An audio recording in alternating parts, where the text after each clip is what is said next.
You're here, which means that you've found spirit crumbs, leading you to your inner light worker. I will be sharing how these tiny little hints from the universe have led me to where I am today. I hope that by hearing my story and the stories of others, you'll pick up your own spirit crumbs along the way that will lead you to somewhere magical. Thanks for coming along for the journey. Let's see where it takes us. Hello, and welcome to another episode of Spirit Crumbs. I am your host, Andrea McCallum. I am an oracle card reader and a quantum Reiki energy healer.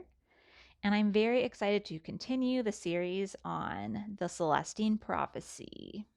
Today we are talking about the sixth insight, which is called Clearing the Past. And as I hinted at last time, this is a really deep one. And I think this is going to be a long episode just because there are so many things that this really talks about in this insight.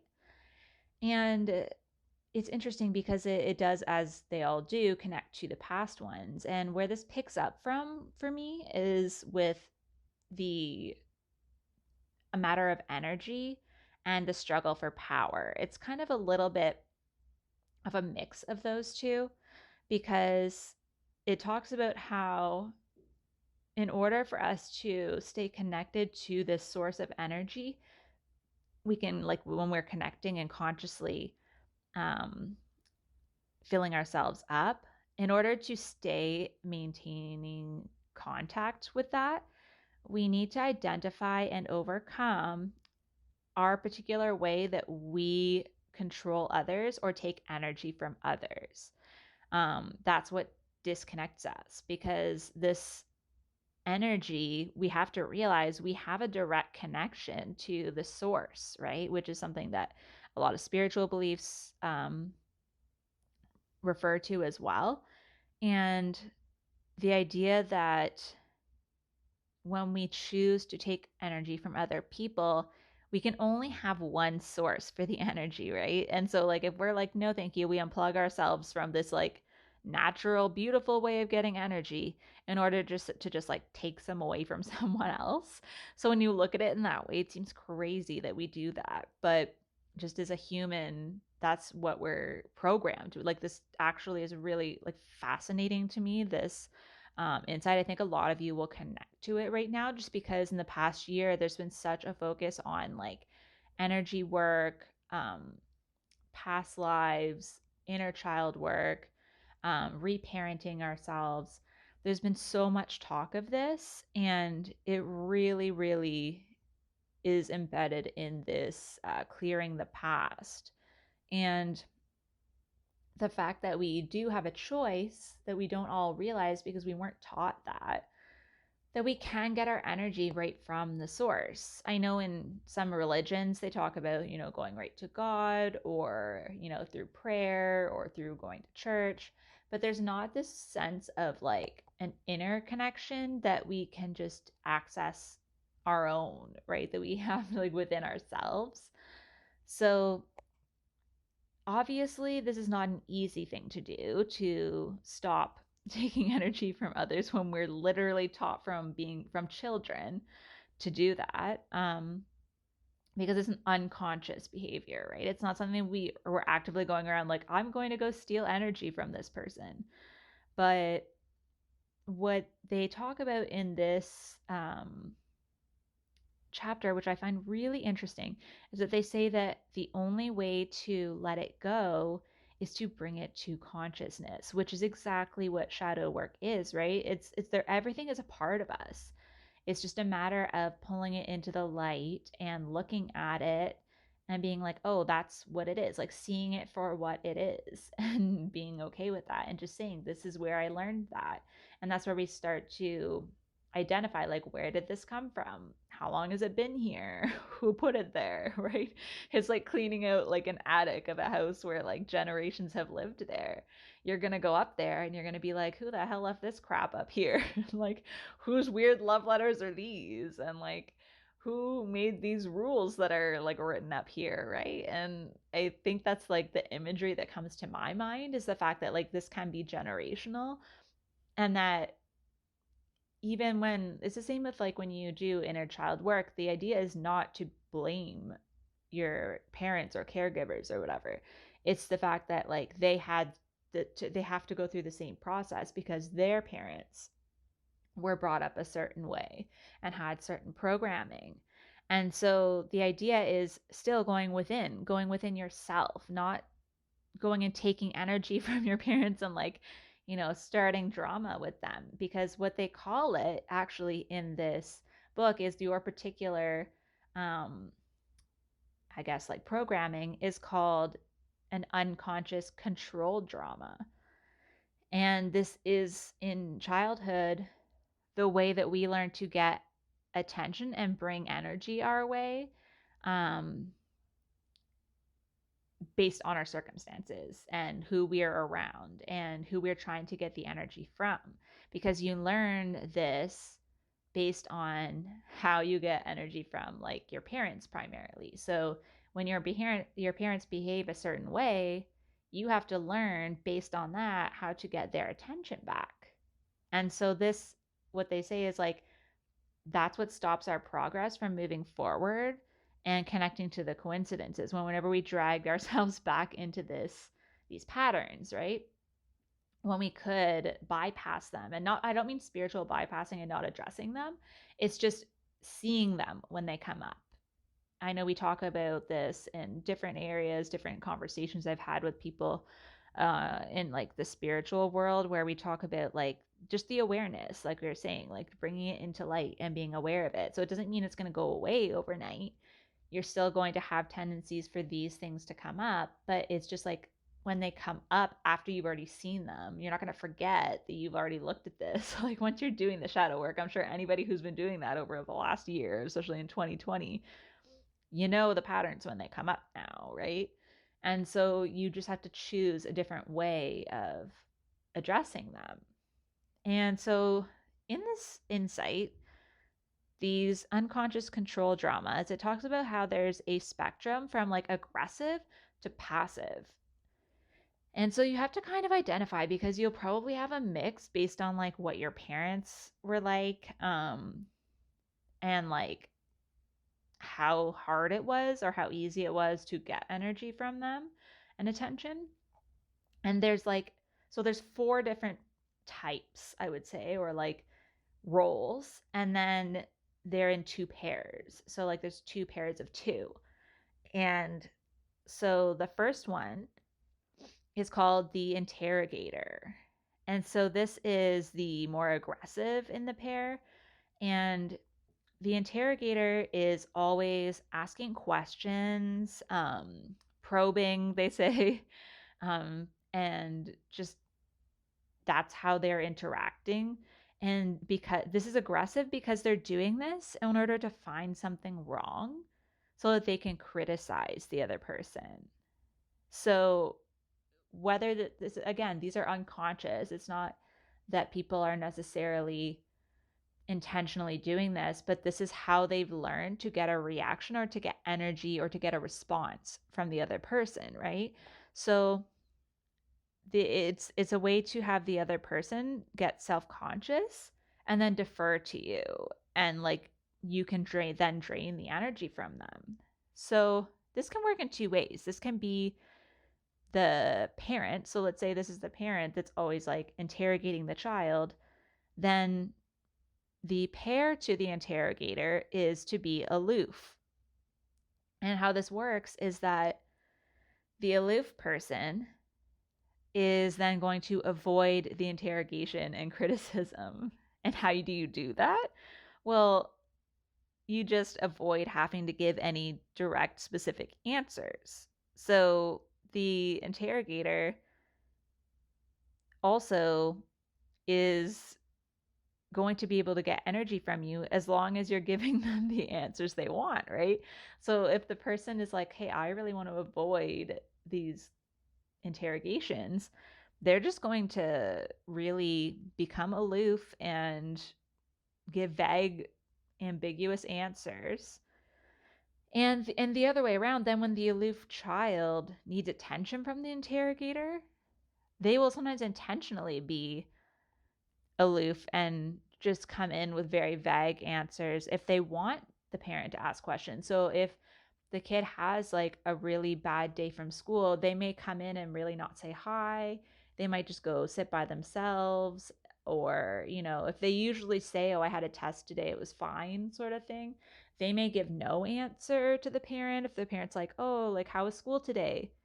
They might just say, oh, it was a day, like be very vague so that the parent then, being an interrogator, that's like bringing out that part of them that just wants to ask questions and know what is happening, right? And so if you do want to talk or get attention, being super aloof and maybe not coming over, maybe going to another room is a way to draw the attention towards you. And so they work in a pair, right?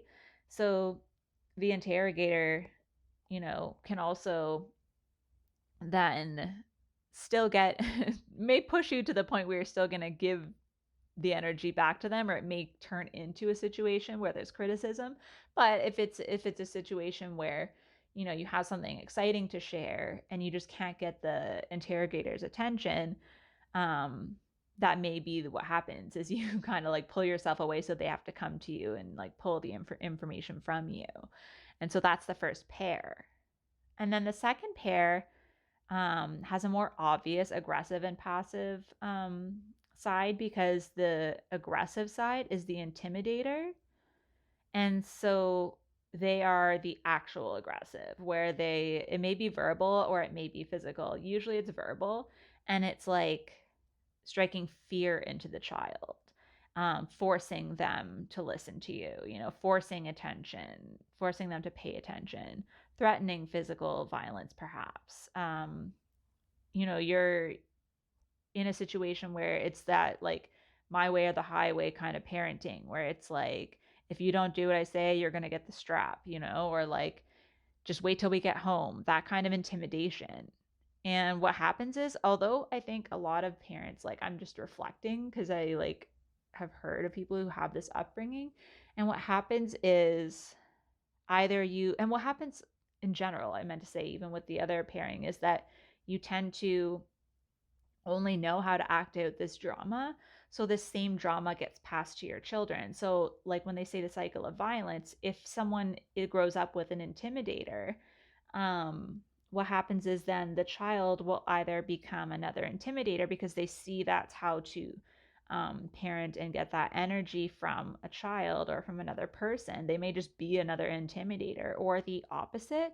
The passive side of it is the poor me. So the way the poor me works is like, if you have a really aggressive person who is threatening you with violence or being violent or being verbally abusive, the only real way to get them to stop is to make them feel guilt or feel sorry for you. Because if you act aloof, they're just going to come over and find you, right?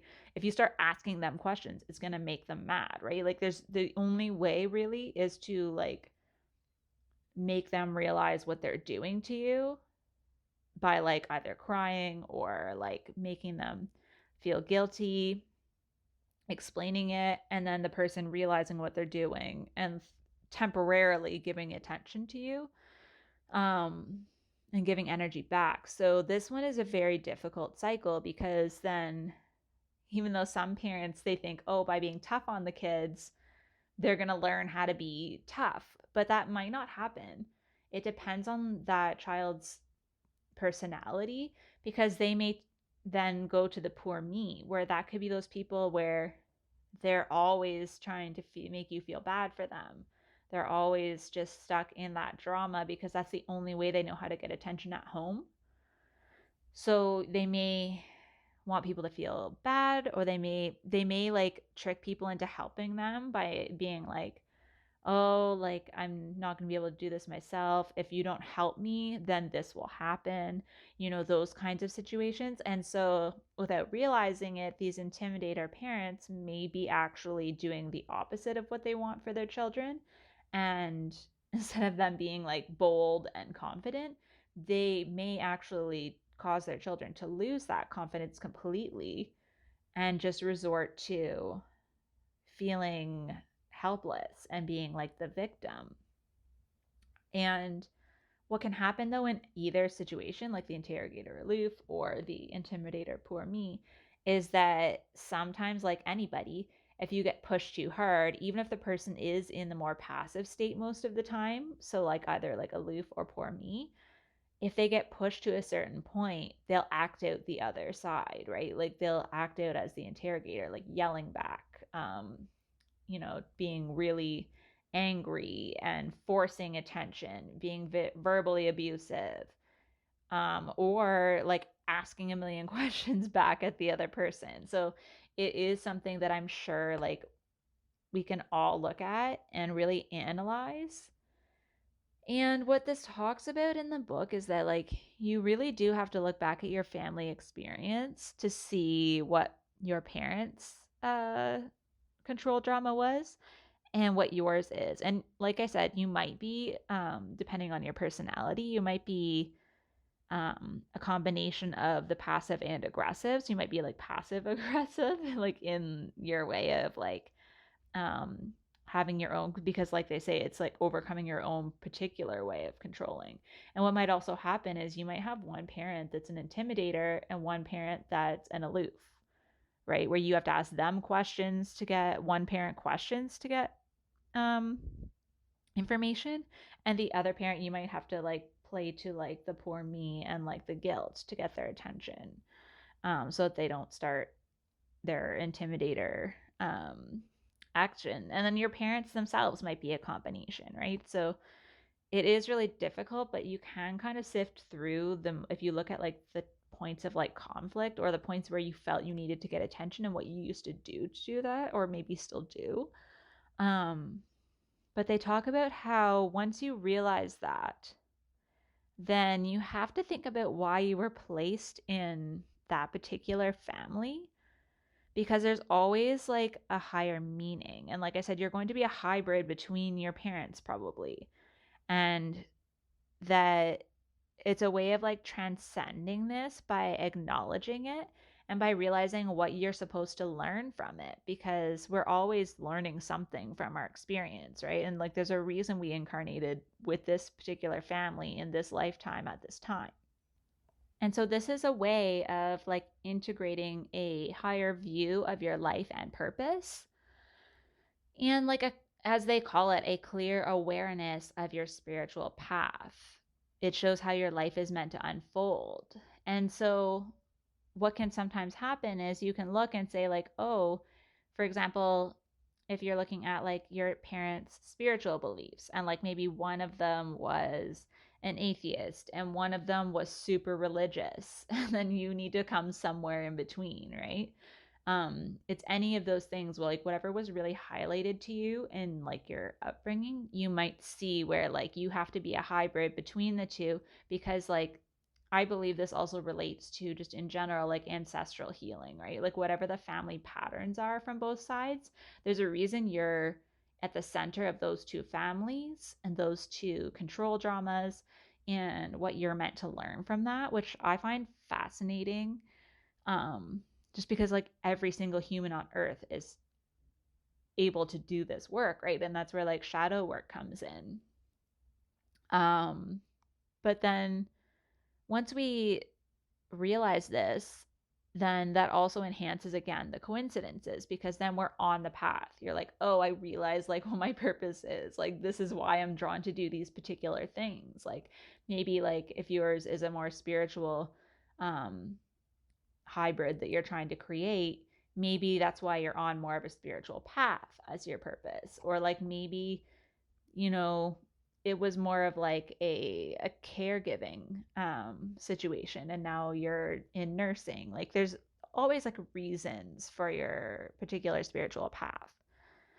And so the idea is that you can't transcend the past and clear it until you figure it out and see what that unique truth is what they say. It's like these evolutionary identities that we have, where like this is what I'm bringing forward to heal from my family.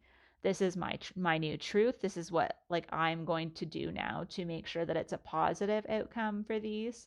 And then this is why it's important to the collective, which I think is really an important thing to remember, that if you go back to the previous insights, it talks about how we are all connected, right? Like we all have access to this universal energy, and how there's always, like I was talking about in the last episode, there's always an individual um, connection to these, but there's also then the collective. And so each of us has this particular specific upbringing and purpose. And by us transmuting, like is how I see it, like alchemizing this, we are contributing to the overall level of consciousness. Because then if, let's say, you choose to have children, it talks about in the book that then they are going to be in a better place to, they're still going to have something to learn, and they're still going to have a path based on your own control dramas or whatever you have left of them, or whatever your purpose is. Even if, let's say, you get to a point where you meet a partner, you've both done a lot of this work, and you're both very clear on what your path is, and you choose to raise your children a particular way, you're still different people, and you're still going to have different paths that your children are going to see, different patterns, and they're still going to find their own unique way of like creating a hybrid path between the two of yours, like both of yours, right? Which I think is really cool, because like the more we evolve, the less difficulty the next generation has to reach their purpose. And it's going to be a lot more of a positive experience if they're already learning all of these things from their parents, as opposed to doing it when they're adults and they've already accumulated all of these dramas and really had them ingrained in themselves as programming.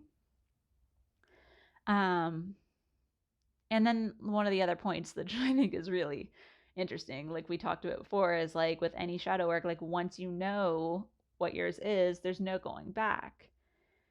And then the other side of it, which comes up in a later insight, but I'm just going to mention it now, is that you can't really play out a drama unless you're playing out against the match to it, right? So, like, that's another just key thing to look for. It's in another insight that we'll talk about more, but I just want to bring it up now because, because I made a note of it here, but also because once you know what the different control dramas are, it's like anything with like patterns or whatever, like you can see it in another person when they're trying to do something. So like if someone's really trying to push your buttons, it's probably because they have the opposite to yours, like the pair to your control drama, and it's really triggering you because you grew up with that, right? So people you know well also will learn that. So if like you're a people pleaser and you're like, maybe let's say like a poor me, where you grew up with like an intimidator, and again there's a sliding scale, that might have not have been outright violent, but just like you felt this fear, right? And so it could be that if someone else is an intimidator, they recognize that you're a poor me, and maybe they can just ask you or tell you to do things and you do them. That's like something where once you're aware of it, you can see when it's happening and choose to stay connected to source and not to engage in that way, not to not to use the same one. You could then maybe be aloof and maybe like that wouldn't trigger them as much as you being like the poor me, right? There's a lot of things to think about it with it, but I just want to just say that like when you recognize what other people's dramas are, it's like anything in general. Once you see what someone's trying to do, you can't unsee it. And it's the same about yourself, right? So, like, it's just this, again, just building on the awareness um, in order to raise your own vibration. And so, in saying that, talking about like the healing, the ancestral DNA as like a more like spiritual side, like me just talking about it, and shadow work, I just wanted to say that I have been thinking about this stuff a lot, just because I think that we all, from whether it's past lives or, like I said, like our family lineages of like what the stories are that are brought along, what the patterns are, what the past messaging is that just kind of gets encoded in you before you're even born, really. And so I just wanted to say that also Mariana, who is Star Aligned Alchemy on Instagram, she does a lot of work with lineage through like mediumship and just with her like coaching. She's doing also, like I said, cosmic parenting. But she's really very, very gifted in pulling out what those things are and seeing like the inner child in a person. And I think that that's really valuable for anyone, especially if you're not really sure and you can't really pinpoint what this is for you and your family. It might be a good idea to just do some research and see what kinds of resources are available for that. Because, like, we all know, like, shadow work is also ongoing. It's not something that you do once and then you're done. I've also been following along with the To Be Magnetic podcast and their work as well. Um, and that has been really helpful because they have like these deep imaginings, which are like hypnotic meditations that kind of walk you through different scenarios that bring up memories you maybe didn't even know were there, or like roots for problems that are coming up for you. And I just wanted to offer those different resources because I know this can be a really difficult part. Like, I can see where, like, even looking at these just from the book as like insights, I could see where like this insight is somewhere where people will get really stuck. Especially because like I'm in the next insight, the seventh insight. It's called engaging the flow, which is like staying in that energy, right? And like gaining energy systematically.